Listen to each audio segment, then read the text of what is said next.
शाहिद किशकोरी साहब, अडियाला जेल में क्या सूरत हाल है, वहां पर तैयारियां कैसी हैं? मसूद, देखिए, सबसे पहले तो मैं सिक्योरिटी की सिचुएशन आपको बताना चाहूँगा। जो मेरे सोर्सेज हैं वो ये बताते हैं कि पिछले हफ्ते सिक्योरिटी इमरान खान की जो सराउंडिंग्स में 14 पुलिस के एहलकार और सिक्योरिटी के एहलकार गवर्नमेंट ऑफ पंजाब ने और जेल हुकाम ने डिप्यूट किए थे और 229 दिन तक वो उनके साथ रहे। 14 में से 10 को तब्दील कर दिया गया अचानक से, क्योंकि जो जेल की सराउंडिंग्स की सिक्योरिटी थी या फिर कुछ मालूमात जो थी वो पब्लिक डोमेन में जा रही थी या उनके ऐसे कॉन्टेक्ट इस्टेब्लिश किए गए जो उनके सराउंडिंग में थे जिनको चेंज करना पड़ा। अगरचे ये मामूल का वाक़या बताया जा रहा है, लेकिन सिक्योरिटी सूरत हाल की वजह से पिछले हफ्ते आज से 6 दिन पहले 10 अफराद को चेंज कर दिया गया है, नए अफराद लाए गए हैं। इस तरह 14 अफराद उनके साथ हैं। इसके अलावा 5 मज़ीद उनकी अहलिया को भी दे दिए गए हैं सिक्योरिटी एहलकार, जबकि उससे पहले सिर्फ एक मुशक्कती खातून उनके साथ थी।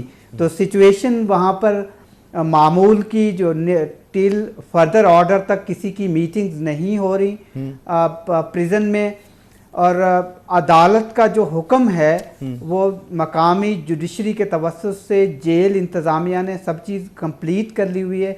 ये गालिब अमकान है कि इमरान खान की 229 दिन बाद शायद लाइव अपीयरेंस, जिस तरह मेरे कुलीग बता रहे हैं और वेल इन्फॉर्म्ड हैं, मगर जाहिर साहब, आज जो यहाँ पर 190 मिलियन पाउंड केस की समाअत होनी थी वो तो सिक्योरिटी वजूहात की बिना पर नहीं हो सकी। आप कह रहे हैं सब कुछ मामूल के मुताबिक है, लेकिन आज तो ये समाअत नहीं हो सकी। देखें, इस तरह की बातें वहाँ पर मौजूद हैं। एक सोच ज़रूर पाई जाती है। वहाँ पर भी 2 मैराथन मीटिंग्स हुई जेल हुकाम की, पंजाब की जो सिक्योरिटी डिपार्टमेंट है, होम डिपार्टमेंट है, कि इसको कैसे अदालत का जो हुक्म है इस पर अमल दरामद कराया जाए।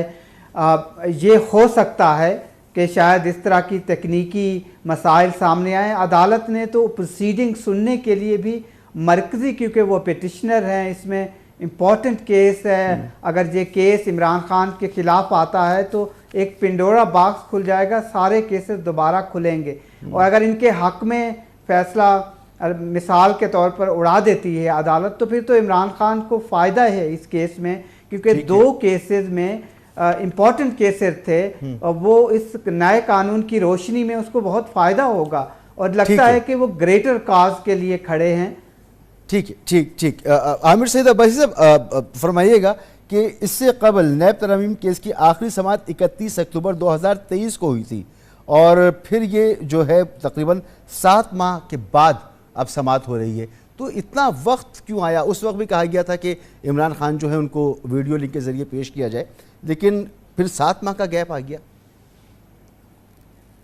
मसूद साहब, क्योंकि कोर्ट प्रोसीडिंग्स में जब भी आप जब अपील दायर कर दी जाए किसी ऑर्डर के अगेंस्ट, तो उसमें फ़र्स्ट हेयरिंग में एक इंटरिम रिलीफ देने के बाद फिर वो अपने नंबर पर अपील समाअत के लिए मुकर्रर होती है। हाई कोर्ट्स में भी ऐसे ही है, सुप्रीम कोर्ट में भी ऐसे ही है। तो जो फर्स्ट हेयरिंग थी वो अक्टूबर में थी और उसके बाद अब इस मुकदमे का नंबर आया है कि इस मुकदमे पर समाअत करके इस पर फैसला किया जाए। लेकिन जो ऑर्डर जारी किया गया 2 रोज़ का, जो गुज़श्ता रोज़ की जो समाअत था उसका, वो बहुत ही कॉम्प्रिहेंसिव है और 6 सफ़ात पर मुश्तमिल जो ऑर्डर है उस पर बहुत सख्त सवालात हैं और उसमें किसी हद तक आप ये कह सकते हैं कि उस जजमेंट को बहुत इन क्वेश्चन किया गया जो साबिक चीफ जस्टिस उमर अता बंदयाल साहब ने जारी की थी, और जिसमें उन्होंने ये कहा था, ऑल्दो कि उसमें 2-1 से वो जजमेंट आई थी, जस्टिस मंसूर अली शाह साहब ने उससे इख्तलाफ किया था। उन्होंने कहा था कि वो लेजिस्लेशन है बिल्कुल ठीक है, लेकिन उमर अता बंदयाल साहब ने जो ऑर्डर पास किया था उसमें उन्होंने उनको कलअदम करार दिया था। तो ये 12 जो सवालात हैं ये बहुत अहम हैं जो कल पूछे जाएंगे बानी पीटीआई से, और इन तमाम सवालों के जवाब देंगे तब अदालत मुतमईन होगी, वरना वफाकी हुकूमत ने जो केस तैयार किया है, अपील तैयार की है, वो बहुत सॉलिड ग्राउंड्स के ऊपर है। मैं आपको उनके सवालात बता देता हूँ। उन्होंने कहा कि सबसे पहले अदालत ने पूछा कि मेंटेनेबिलिटी बताई जाए कि कैसे ये दरखास्त काबिल समाअत थी, बराह रास्त सुप्रीम कोर्ट ऑफ पाकिस्तान में लेजिस्लेशन के खिलाफ कैसे एंटरटेन किया गया। इनके आर्टिकल 184(3) में जो बानी पीटीआई हैं उनकी अपनी हुकूमत थी, वो खुद अमेंडमेंट्स लाते थे वही अमेंडमेंट्स में से बहुत सी शिकें इस कानून साजी में भी आई, तो वो उस वक्त उन अमेंडमेंट्स को सपोर्ट करते थे, आज वो कैसे इन अमेंडमेंट्स को चैलेंज कर रहे हैं। इसमें यह भी कहा गया कि बोनाफाइडी नहीं थी उनकी, जब वो दरखास्त उन्होंने दायर की, बेंच जो तश्कील दिया गया था उस वक्त 3 रुकनी, वो दुरुस्त नहीं था, प्रैक्टिस एंड प्रोसीजर के तहत वो 3 रुकनी बेंच नहीं सुन सकता था, इसका जवाब देना होगा। राइट ऑफ लेजिस्लेशन तो पार्लियामेंट का है, पार्लियामेंट ने ही कानून साजी करनी थी, तो अदालत कैसे उस कानून साजी के ऊपर सवाल उठा सकती है अनटिल और अनलेस के वो खिलाफ आइन हो। फिर ये सवाल भी पूछा गया कि जो नैब के कानून का गलत इस्तेमाल होता था, उसके ऊपर सुप्रीम कोर्ट की 12 जजमेंट्स हैं, हाई कोर्ट की जजमेंट्स हैं कि नैब कानून का गलत इस्तेमाल होता था, तो इन अमेंडमेंट्स में तो उन सवालों के भी जवाब दिए गए। तो क्या वो सुप्रीम कोर्ट और हाई कोर्ट की जजमेंट गलत थी, ये भी सवाल पूछा गया इस तहरीरी हुक्मनामे में। रेट्रोस्पेक्टिव इफेक्ट का पूछा गया, सुपीरियर कोर्ट्स की जजमेंट्स का पूछा गया, सिविल सर्वेंट्स और पब्लिक ऑफिस होल्डर में तफरीक कर दी गई। उन्होंने कहा कि जो सुप्रीम कोर्ट ने ऑर्डर पास किया वो कैसे सस्टेनेबल है। 10 करोड़ से जो बढ़ाया गया था 50 करोड़ तक लिमिट की गई थी इन्वेस्टिगेशन करने वाले केसेस की, वो एक अच्छा, उन्होंने कहा कि ये एस्पेक्ट था कि वो एक इंतज़ामी फैसला था, उसको अदालत कैसे ख़त्म कर सकती है। और इसके साथ साथ किया गया कि लेजिस्लेचर जो है वो बहरहाल पार्लियामेंट का इख्तियार है और अमेंडमेंट्स पीटीआई के दौर में भी होती रही थ्रू ऑर्डिनेंसेस। तो इन तमाम सवालों के जवाब बानी पीटीआई को देना होंगे। ये 12 सवालात हैं, इसके साथ साथ नैब से भी 5 सवालों के जवाब मांगे हैं, लिहाजा बहुत ही तफसीली कल समात होगी और इन तमाम सवालों के जवाब बानी पीटीआई को भी देना होंगे। नैब से भी रिकॉर्ड मांगा गया है, नैब से पूछा गया है कि आप फरमाने से लेकर अब तक बताएं कि उन्होंने 17-18 सवाल तो आपने ही बता दिए, तो एक अच्छा लंबा मौका होगा बानी पीटीआई के पास कि वो रिस्पॉन्ड कर सके अगर वीडियो लिंक वगैरह इस्टेब्लिश हो जाता है और सब कुछ होता है। इसलिए कह रहा हूँ जाहिद कशकोरी साहब कि इससे कबल मार्च में इस्लामाबाद डिस्ट्रिक्ट एंड सेशन अदालत ने बानी पीटीआई की ज़मानत के केस में वीडियो लिंक के ज़रिए हाजिरी लगवाने की हिदायत की थी, लेकिन उस वक्त जेल हुक्काम ने कहा था कि वीडियो लिंक सिस्टम काम नहीं कर रहा। तो कल ये वीडियो लिंक सिस्टम काम करेगा, इसके कितने चांसेस हैं?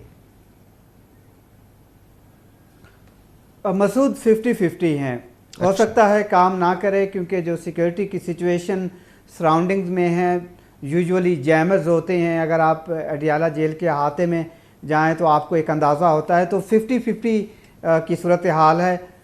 वो अपेयर हो भी सकते हैं और सिग्नल ठीक आ रहे हों, दरमियान में थोड़ी सी उसकी झलक देखने को मिले और फिर सिग्नल टूट जाएं, ये हो सकता है। आज तो सारा दिन शाम तक इवन जेल में जेल हुकाम की मीटिंग्स होती रही हैं। इमरान खान से भी उनकी एक मीटिंग हुई है वहाँ पर कि किस तरीके से वो सेटअप चाहते हैं, किस तरह की इंगेजमेंट चाहेंगे, कहाँ बैठेंगे, ये सारी वो चीज़ें तय होती रही हैं। इवन पीटीए को भी इंगेज किया गया था कि कोई इस तरह की सूरत हाल ना हो जिससे दुश्वारी हो। तो इसलिए 50-50 सूरत हाल नज़र आती है और गालिब अमकान है किसी स्टेज पर। मुझे एक सोर्स ने बताया कि शायद ये वीडियो लिंक ज़्यादा देर लाइव ना जा सके। तो ऐसा लगता है कि कहीं जो देखना चाहते हैं उसके फॉलोअर 229 दिन के बाद, और पाकिस्तान की रीसेंट हिस्ट्री में ऐसी शायद पहली प्रेसिडेंस होगी सुप्रीम कोर्ट ऑफ पाकिस्तान में कोई हाई प्रोफाइल प्रिजनर जो है वो सामने अपने केस की प्रोसीडिंग में इन्वॉल्व होंगे, उनके सारे वकला और प्रोसीडिंग वो सुन रहे होंगे। तो ये एक लम्हा तो ऐसा है जिसका सबको इंतज़ार है। ये फरमाए कि आपने खबर दी कि ख्वाजा हारिस साहब ने आज मुलाकात की इमरान खान साहब से। तो ख्वाजा हारिस साहब तो इमरान खान साहब के वकील थे इस केस में, फिर वो अलहदा हो गए थे। तो क्या कल ख्वाजा हारिस अदालत में मौजूद होंगे इमरान खान साहब की मुआवनत के लिए? देखिए, क्योंकि पहले तो अदालत ने कहा कि जो मेन केस था, जब ये पटिशन फ़ाइल की गई थी आइनी दरख्वास्त, तो उस वक्त तो ख्वाजा हारिस साहब ने ही वकालत की थी बानी पीटीआई की। लेकिन अब जब अपील में मामला आया तो उन्होंने कहा कि उनके वकील अब ख्वाजा हारिस नहीं रहे। लेकिन अदालत ने कहा कि क्योंकि उनके वकील रहे हैं, अगर वो मुशावरत करना चाहें तो मुशावरत भी कर सकते हैं और ख्वाजा हारिस अदालत में मौजूद हों।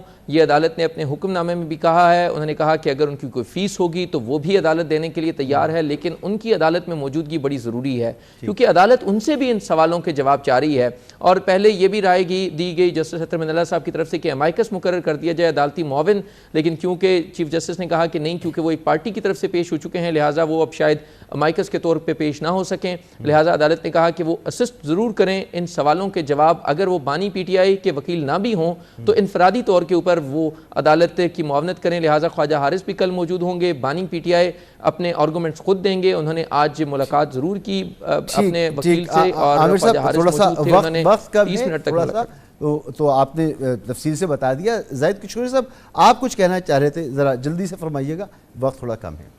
जी मसूद, मेरे सोर्सेज ये बताते हैं कि इमरान खान बानी पीटीआई जो हैं वो सुप्रीम कोर्ट में ज़ाती हैसियत में पेश होना चाहते हैं, वो फोकियत देते हैं इस चीज़ को। आज उन्होंने जेल हुकाम को बताया है कि अगर कोई तकनीकी मसला आता है, पहले तो मैं चाहूँगा कि लाइव ज्वाइन करूँ प्रोसीडिंग्स को, लेकिन मैं चाहता हूँ कि मैं अदालत के सामने, सुप्रीम कोर्ट के सामने इस केस में ज़ाती हैसियत में फ़ेस टू फेस वहाँ पर कोर्ट रूम नंबर 1 में पेश हूँ। ठीक है, ये मेरे लिए अच्छा होगा कि मैं वजाहत करूँ अपनी इस केस की। तो ये भी एक दायरा है, मौजूद है। ठीक, जो